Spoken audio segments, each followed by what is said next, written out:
In the Montana wilderness, 5 friends reunite for an epic adventure. But this trip of a lifetime Avalanche! turns into their worst nightmare. It felt like being hit by a car. It was black and violent. I thought, I'm not going to survive. In the carnage, Let's move! one lies critically injured, while another is buried deep in the snow. I remember just thinking our friend's gonna die. Matt, get us a sled. It's dead. Cut off from rescue by a powerful storm, they must battle to keep their friend alive. We were on our hands and knees clawing through the snow. You have to get there tonight. We gotta take your boot up. The pain came crashing in. I was left wondering if I was the next person to die.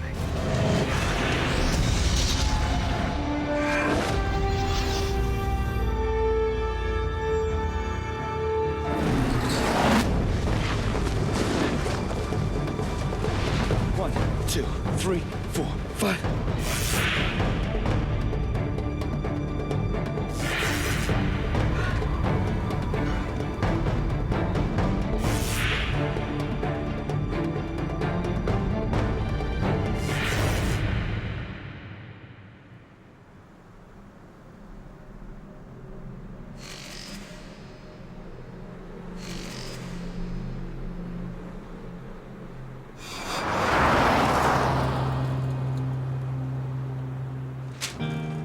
On their way to ski the remote backcountry of Montana are friends Matt Schuyler and Sam Kavanagh. Skiing is 25-year-old Sam's greatest obsession. It's a pretty young age that I fell in love with skiing. I did it every opportunity I had, sometimes 4 or 5 days a week. When you stand on top of a mountain, it's literally like you can hear the clouds moving by, and you're the only person there. Matt shared that love and passion. That's insane. The forecast was for snow, so not only are we going into a place we love to be, but we're gonna have A+ conditions. It was going to be just perfect. This trip is a rare chance for Sam and Matt to hang out with their 3 greatest friends. Waiting for them at the trailhead is Sam's closest buddy, Blake Morstad. Haven't you finished yet? Blake is a special guy. He is amazingly intelligent, and he is a physical powerhouse. He would give you the shirt off his back. To Matt, Blake is more than a friend. He's also his brother-in-law. The final 2 members of the group are professional mountain guide Jason Thompson and emergency medical technician Chris Mackey. We were all very excited about the skiing, but I think the overwhelming thing was just being excited to just be hanging out with the guys again. I don't want to get stuck up there with you. It's New Year's Eve, and to celebrate, the friends are heading out to ski virgin powder in one of Montana's most isolated areas. It was extremely remote. We couldn't get emails. We couldn't get cell phone contact. But the whole idea of the trip was to go out and get some great powder skiing and have a blast doing it. Their destination? The untouched slopes of the legendary Mount Nemesis.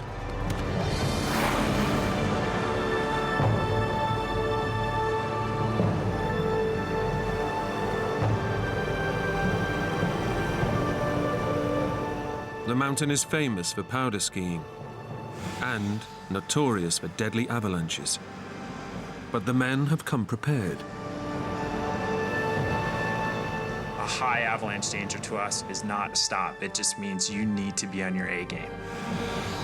Each and every one of us carried a personal beacon and all the tools necessary to extract somebody from an avalanche. We were not a group of punk kids that watched some ski video and said, we're gonna go do that. We regularly ski similar conditions, and we were making good, solid judgments. Come on, guys, we're losing light. At the base of the mountain, the group ditch their snowmobiles and prepare to ski to their retreat. But to Blake, this is just another great adventure. Blake was kind of like a young kid in a candy store. First beer's on me. And it was like, this is already off to a perfect start.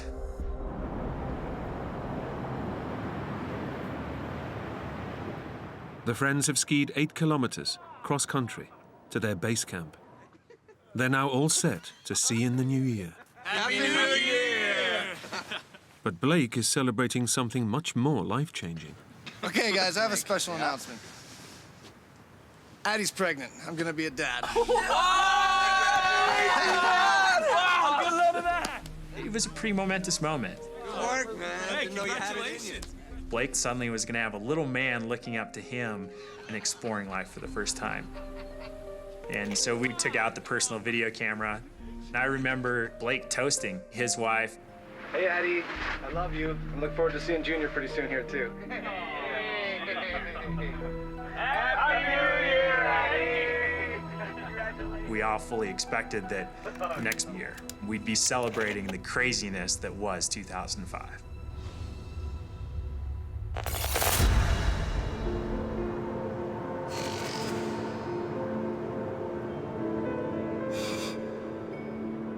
On New Year's Day, there was well over 2 to 3 feet of new snow. See you later, guys. It was just perfect. The skiing was phenomenal, so we were stoked. That first morning, we strictly skied in the trees because conditions for an avalanche were perfect. A heavy snowfall has piled a huge load of powder snow high on the mountain slopes. Skiing too close to this fresh snowpack could trigger a lethal avalanche. That morning, we were extremely sensitive to our surroundings. But towards the tail end of the day, we started to push the envelope. Up there? Yeah. We started moving slightly higher, but in doing that, we were unconsciously taking more risk. In their search for the perfect run, the young friends inch ever higher up the slopes, closer to the heavily loaded snowpack. Let's do it. Yeah. See you down there.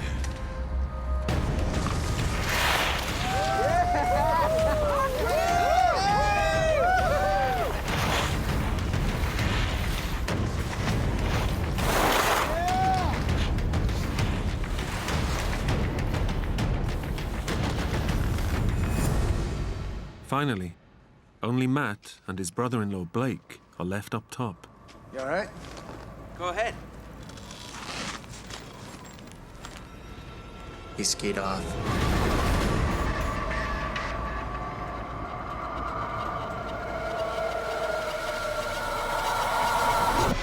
And that was the last time that I saw him. 300 meters down the mountain, Sam and Chris have finished the run. There was just genuine excitement.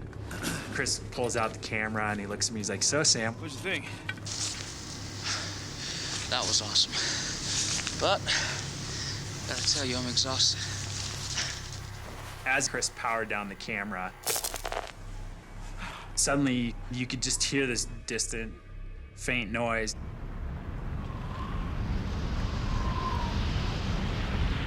And I heard Jason yelling out, "Avalanche!" When you hear the word avalanche, there is just a sudden cold shiver that runs up your spine. A terrifying wall of snow, weighing thousands of tons, is heading their way. Upslope, Jason is its first victim. Brace. Right next to me was a tree. I grabbed it. I started to feel the snow vibrate. What I experienced, I can only imagine, is like being hit by a car.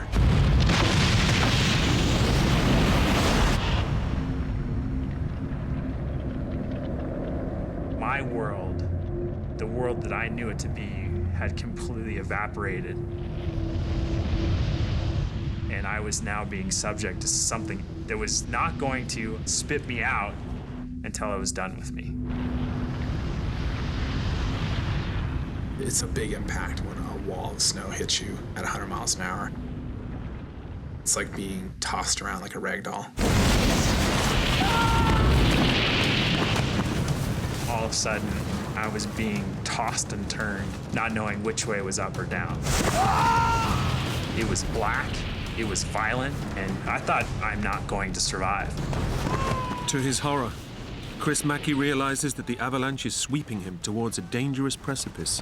I knew that there was a fairly large cliff below me. There was also nothing I could do about it.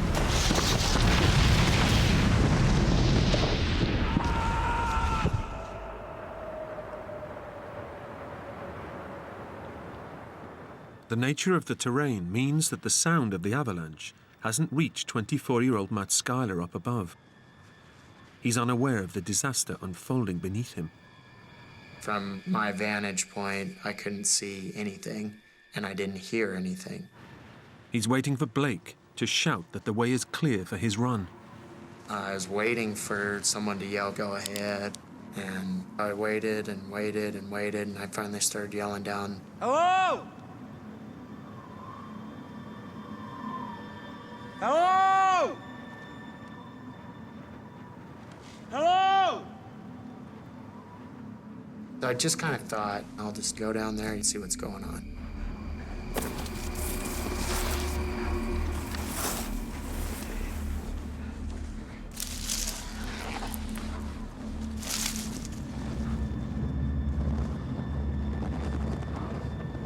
And I just thought, The avalanche has decimated the mountainside. Matt knows that down below his friends could be dead or dying. Hello? Hello? Hello? I thought everybody could be buried at this point. As far as I knew, I was the only one left. Jason! Chris and Blake! Hello! Hello! Jason! Jason! When I saw Jason, there was relief that there was somebody else with me. Jason, are you okay? Yeah, are you okay? Professional mountain guide Jason Thompson has freed himself from the avalanche. But he knows that buried under the suffocating snow, his friends have only minutes to live. Let's move! Jason told me to flip my beacon on and start figuring out where everyone was at. Each one of the 5 is carrying a beacon that emits a signal to indicate their location, even if they are deep beneath the snow. We got 3 people we have to dig up and get breathing again. We got 10 minutes, max. We have very limited time. You take this side, I'll take over here.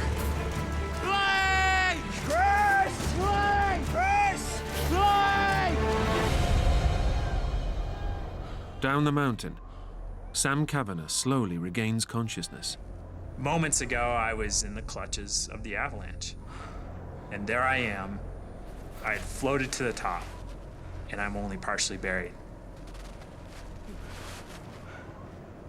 The first person I could see was Chris.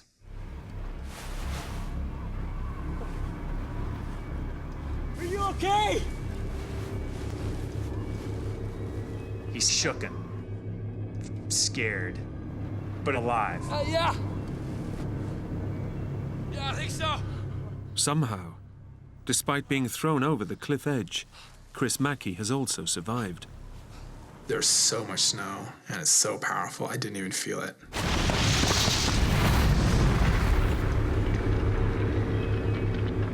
There was probably 2 seconds of weightlessness and then just a soft landing.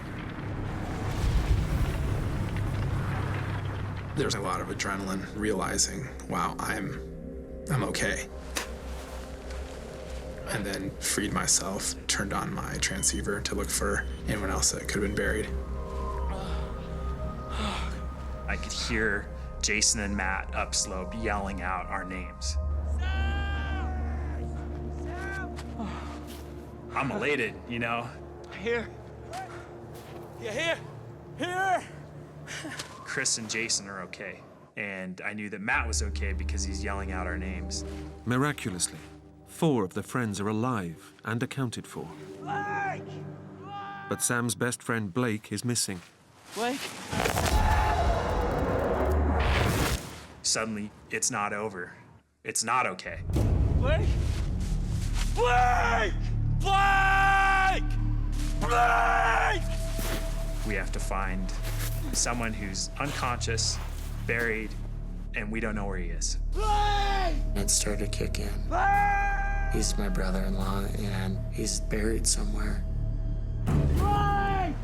Blake has now been buried for several long minutes. Not only is his body being crushed by the compacted snow, he's rapidly running out of oxygen. I was thinking, we're gonna kill this guy if we don't find him, you know, because this is taking us too long. Blake! Blake! Blake! Blake! Blake!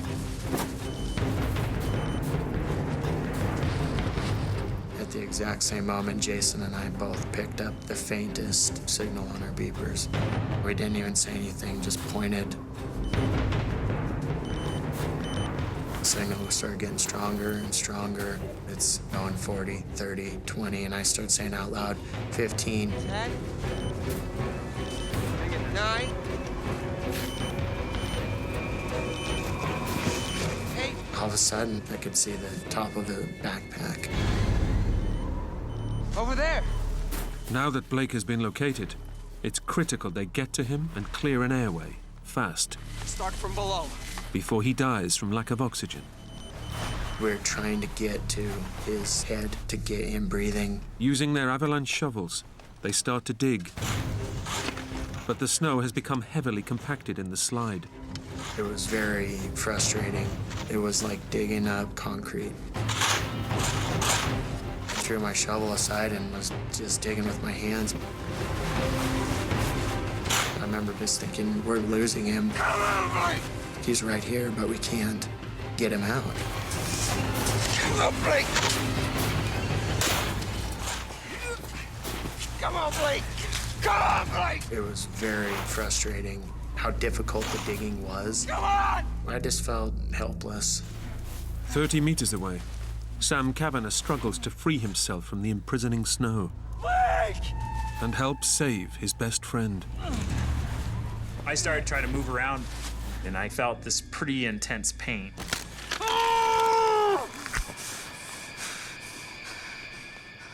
And that's when I finally looked down.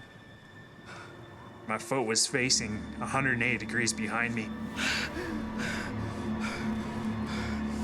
And there was about 4 inches of my tibia bone sticking through my ski pants. Despite his horrific injury, Sam is desperate to help Blake.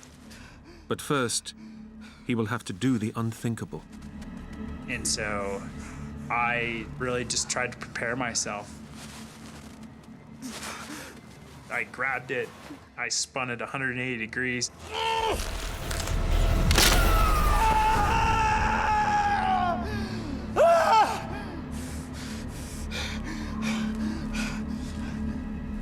And I tried to stand and walk and shuffle my way down the slope to find Blake. Hearing the screams, EMT Chris realizes Sam is also in trouble. I looked up and saw that he was in a very tenuous situation. Sam, how you doing there, buddy? You okay? My leg's busted. It's really bad. Come on!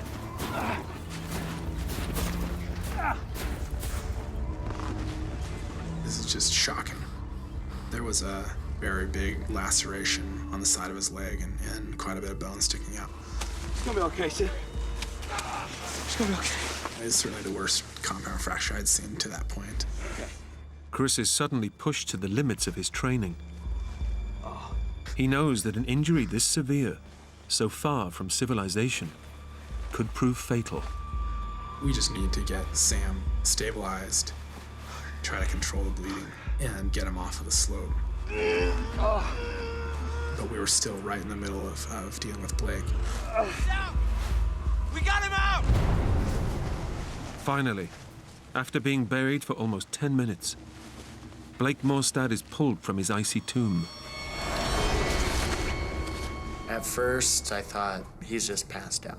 We'll revive him. A couple pumps and he'll cough up some snow and we'll get out of here.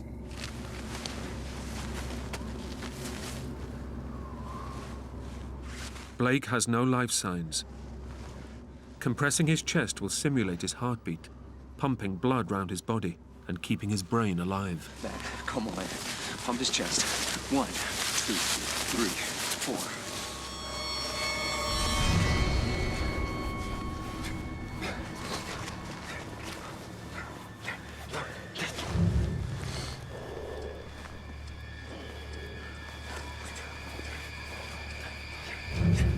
Jason had me pushing on his chest and he's saying, Harder.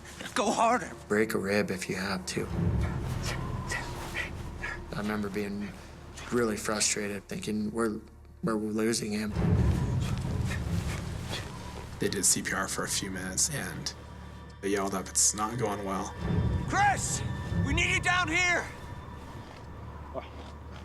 Keep the pressure on here, buddy, okay? Stay calm. I'll be back, all right? Okay. I raced down through the debris.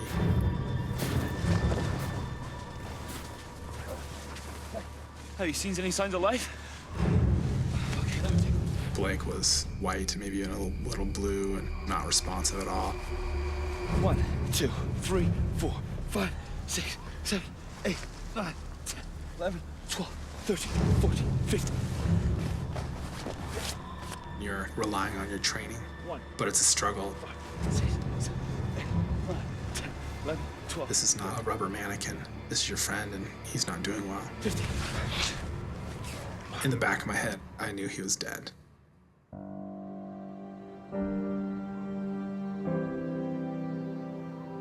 But you continue just out of hope. Because this is Blake, you know?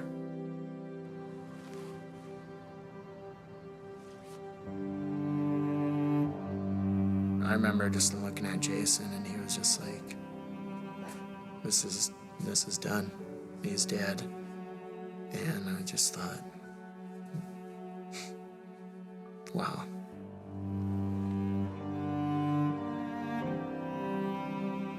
"30 meters away, the terrible truth about his best friend is slowly dawning on Sam. I just waited for this physically dominating man to stand up and take care of me. I saw 3 people stand up, and one wasn't Blake. That's when my world came crashing, and I was left wondering if I was the next person to die.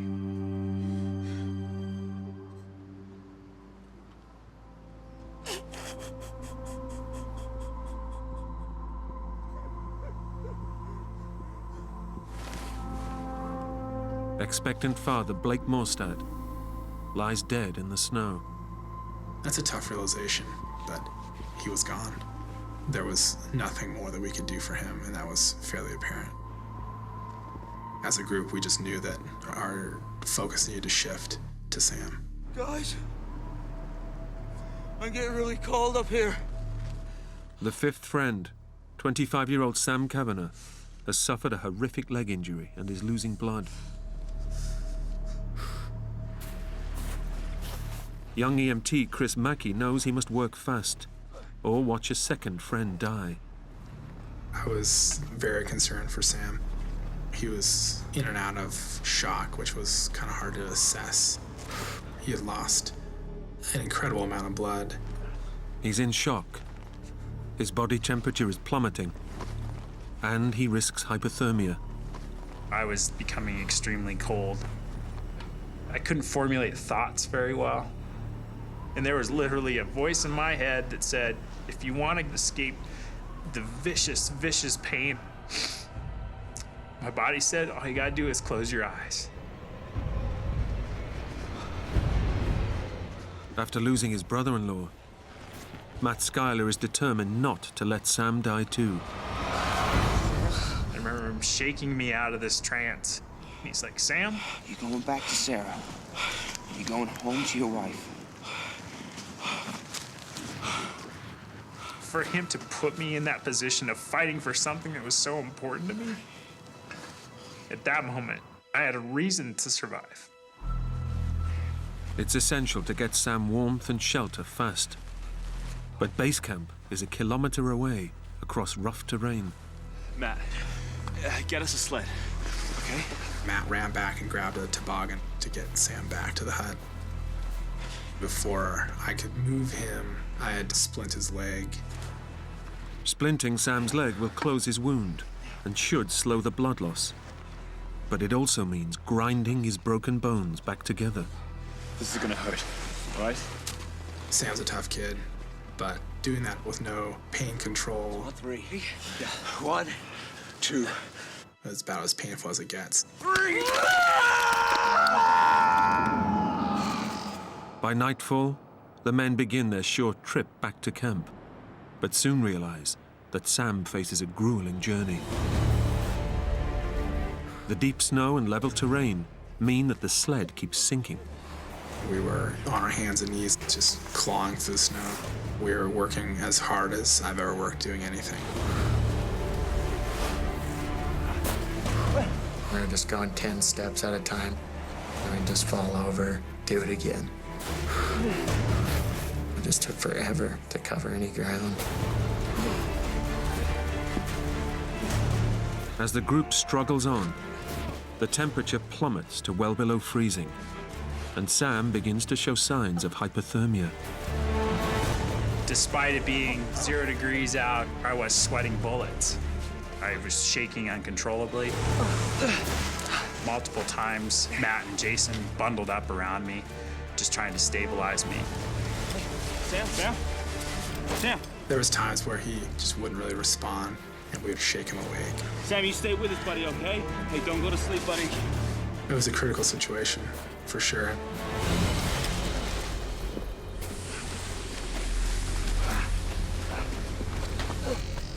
Finally, after 2.5 hours out in the bitter cold, the group gets Sam into the shelter of base camp.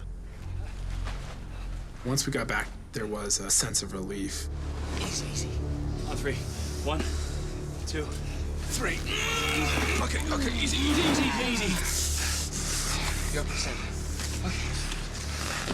Yeah, Matt, give me that water. But EMT Chris Mackey knows that the journey may have done untold damage to Sam's shattered leg.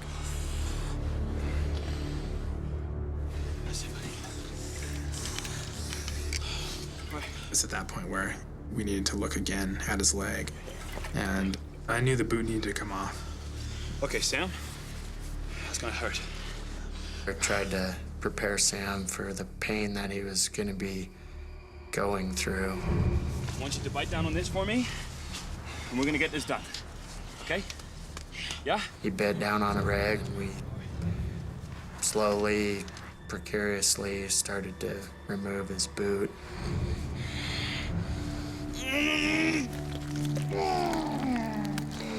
Okay, go. Come on.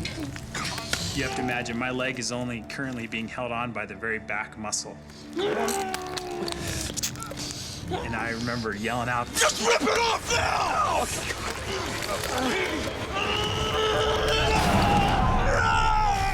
It was pain that it takes your breath away. It leaves you gasping for air. Okay. It was like nothing I've ever experienced, nor do I ever want to experience that again. Now that the boot is off, Chris can finally see the severity of Sam's injury and its deadly implications. This is just shocking. Sam was bleeding internally to the point of it being fatal, if not controlled. And there was really nothing we could do to stop the bleeding. Sam needs immediate surgery. But high on the mountain, there's no mobile phone signal to call for rescue. And it's far too dangerous to ski out in the dark. All the friends can do is watch over Sam and pray he lasts the night.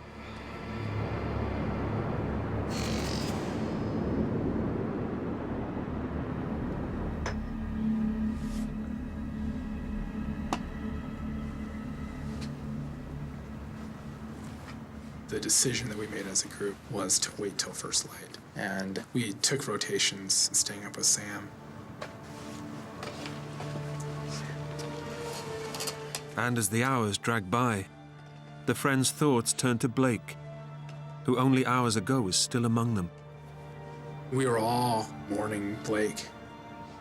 It was unsettling knowing that your friend was lying out there in the dark, in the snow, alone.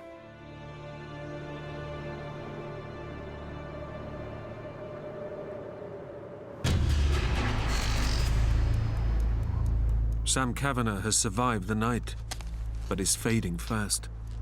By now, he's lost over a third of his blood and is in dire need of a transfusion.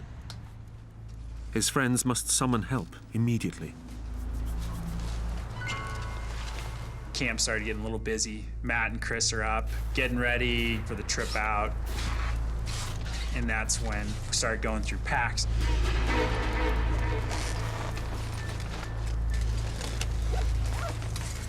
And realizing we didn't have all the stuff that we needed. Spare ski poles. They're in Blake's pack. Without ski poles, it will be impossible for them to reach civilization. But going back to revisit their dead friend is a task no one wants to complete.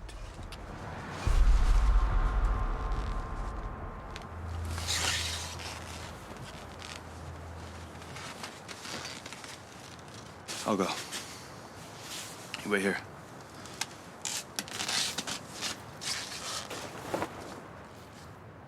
I followed our tracks up from the night before.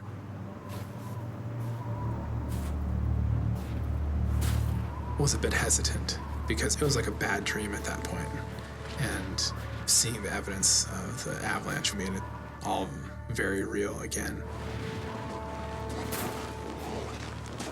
Found Blake.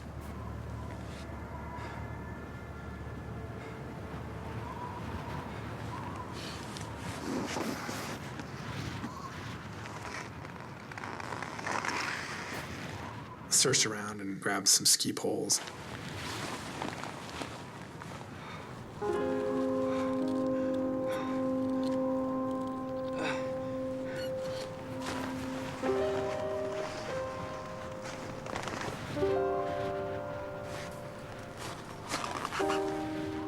It's a very odd thing to say, I realize.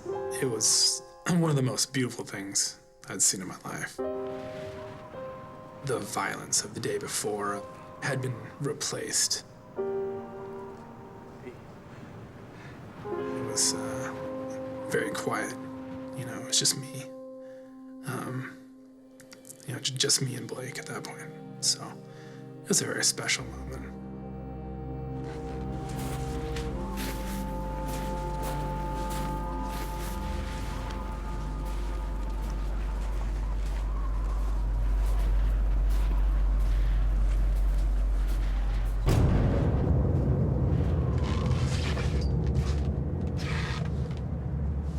You ready?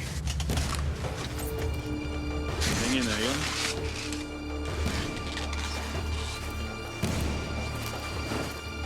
We skied as fast as we could.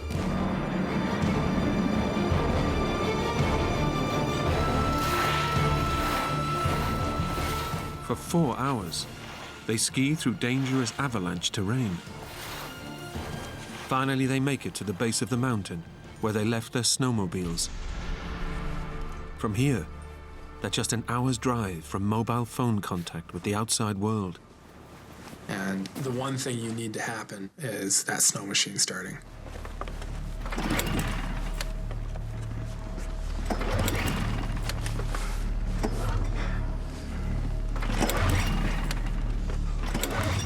We couldn't get the stupid thing to start. It's dead. It was a nightmare. The snowmobiles belong to Sam, and Matt and Chris aren't sure how to get them started. We tried different ways of starting it. We kicked it, we cursed at it, we cajoled it. Without a snowmobile, they face a cross-country ski that could take as long as a day. High on the mountain, The situation is rapidly worsening. A storm front is closing in, and if it hits, any helicopter rescue will become impossible. The weather was changing. That started to raise a red flag. I was really worried and concerned for my life. I didn't like the occasional whiff or smell that I would get from the decaying flesh. I knew that the life was slipping from me.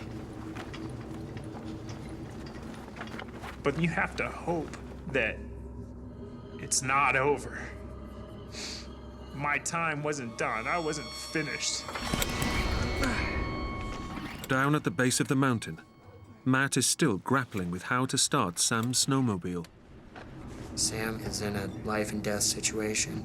Nobody even knows. We just couldn't delay anymore. Chris decides he has no choice but to ski on.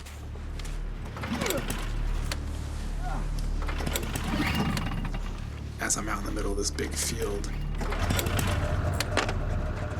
I hear the snow machine, belch to life. And that frustration and anxiety quickly melted away.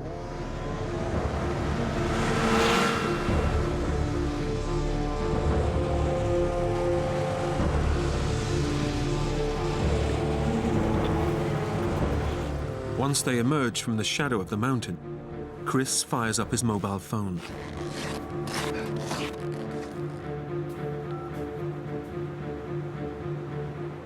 The first time we got half a bar, we called search and rescue. Hello? Look, my friend needs urgent medical attention. Yeah, okay, but hurry. I distinctly remember talking with the head of search and rescue. Yeah. He was very professional. He asked the right questions, and I said, If ever you needed a helicopter, yeah, this is now.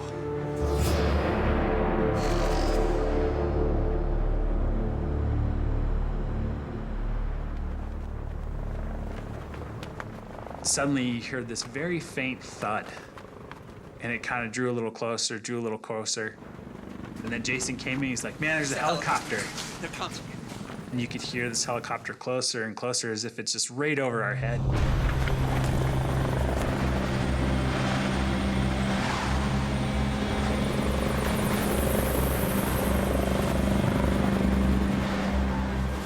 I'm elated.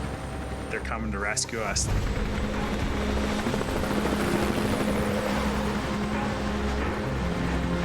This is it.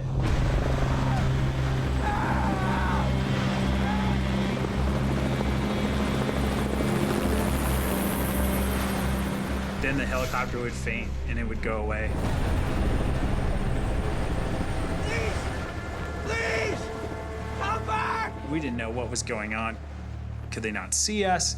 Because we could clearly see them. And Jason said, They're coming straight back. I'm sure of it.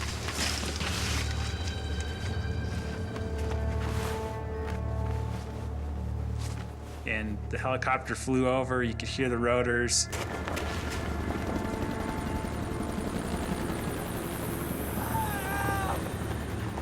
And then they got a little quieter, and they disappeared.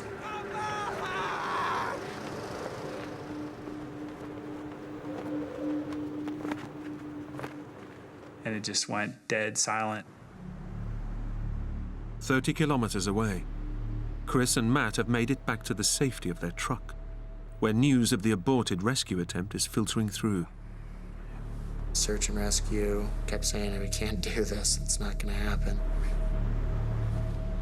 They were in the middle of a snowstorm. There was 60 inches of new snow. They just couldn't land, just couldn't happen. I remember Chris just telling them, our friend is gonna die. You have to get there tonight. I thought it was very likely that we were gonna come out of this with 2 people dead.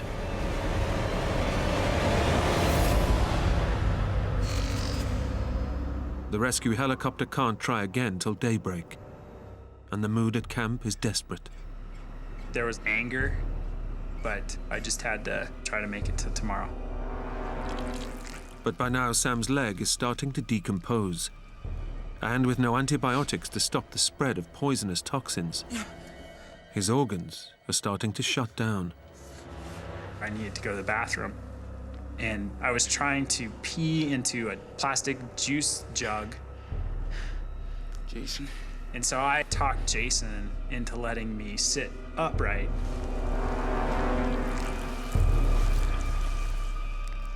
And as soon as I swung my leg down, it was literally like somebody had opened a faucet. And the stench of decaying blood and bacteria-infested flesh was just compounding the fact that this was unsurvivable. I was scared and I was fearful. I had reached my limit.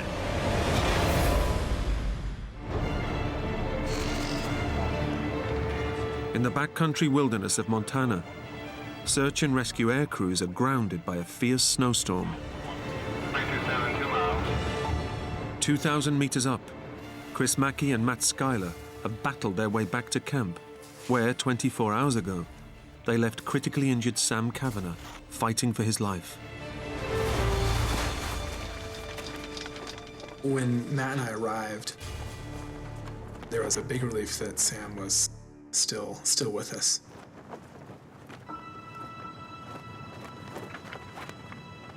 But he was in a very tenuous situation. How are you, buddy? Hanging in there? He had lost an incredible amount of blood. I'm not going to venture how much longer he could have lasted, but we were pushing that limit, I think. I knew that we were racing against time to get him to hospital. It's a desperate dilemma.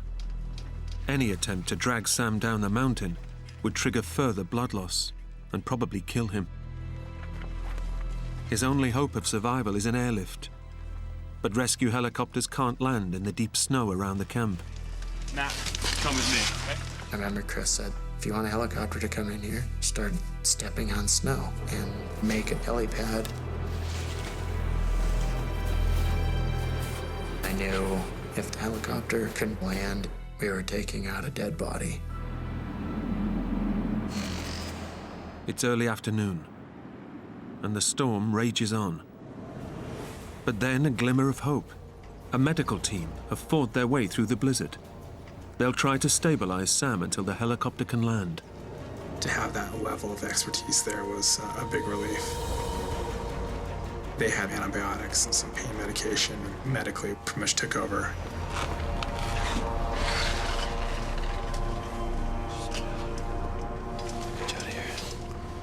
I was happy to at least be seen by a doctor for the first time.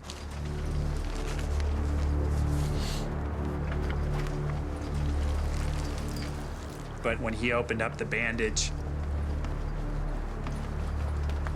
he was shocked by the smell, by the infection, by the decomposition of the tissue. By now, the decomposing tissue is so poisonous, Sam's condition has reached critical.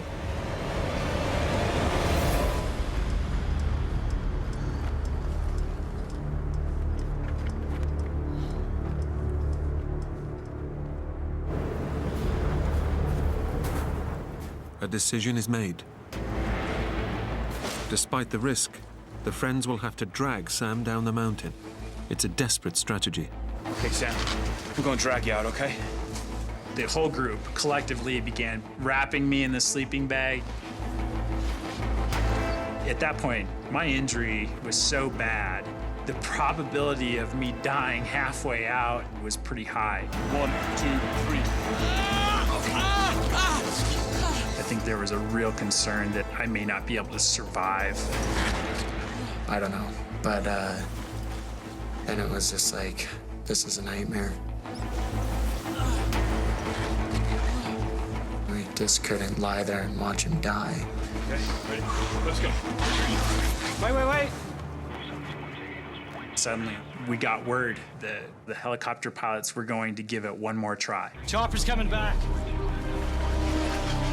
We immediately started going to this makeshift landing zone that Chris and Matt had stomped out with their skis. Suddenly you hear the helicopter flying in, and it's getting louder, and it's getting louder, and it's getting louder. And now you can feel the wind and the rotor wash and crystals of snow hitting your face.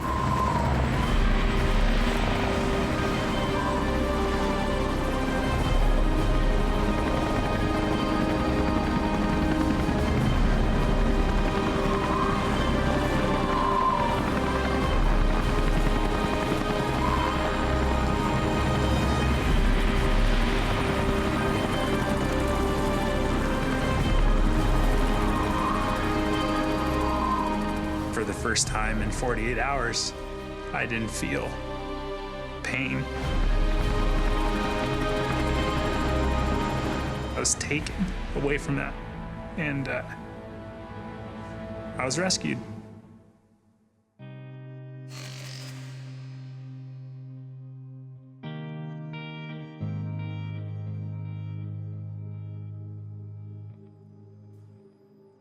Chris Mackey went on to study medicine, graduating from medical school in 2010. Today he works as a hospital doctor in North Dakota. Matt Schuyler still lives and works in Montana, where he has 3 young children. Jason Thompson continues mountain guiding around the world. Sam Kavanagh was flown to hospital, where following an emergency operation on his shattered leg, doctors forecast a further 3 years of reconstructive surgery. 2 weeks later, Sam opted to have the limb amputated. Today, he works in Montana as a civil engineer and cycles for the US Paralympic team. I've become an exceptional biker. I walk in the mountains. I run around with my daughter and my wife. The whole experience has taught me to live life and to love life. But it's emotional to think of losing Blake. Not just because he was a great guy, it was because he left a part of him in my heart. It's great to know that I've had people in my life have that impact on me, because I know ultimately that makes me a better person.